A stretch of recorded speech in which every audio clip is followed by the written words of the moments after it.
Alright guys, we're going to do a quick PCV valve change on this 2003 Toyota MR2 Spyder. This will apply for any Spyder from like 2099 in some countries to 2007 in some countries. So the first thing you got to do is to take off this valve cover, which is just these two screws. It should have two screws here as well, but they snapped off, I guess, the previous owner for mine, so those are gone. So you just take these two off, set them aside somewhere safe. It's a little easier if you take off this cross brace, but it's still pretty easy without. So your PCV valve is located right here. Mine has a clamp here. Yours probably has a different clamp. This all looks pretty aftermarket, so just take off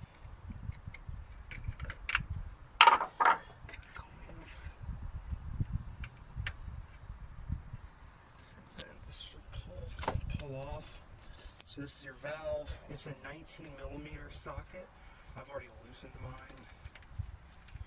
Sometimes they're stuck pretty good. So if you can hear this, you can't hear very much of anything. And I have the new one over here. So you can hear that ball valve really loosely wiggling, which means that it's new and clean inside. And just part regular maintenance item. They're so cheap, you might as well replace them when you're doing basically anything else. So now we're going to put this on. Don't know what the torque spec is on this. I'm just going to assume it's tight. So I'm going to go ahead and tighten that and I'll be right back.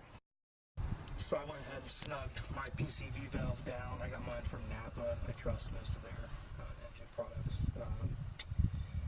I didn't tighten it down super duper snug or tight because I don't know, it doesn't need to be super tight.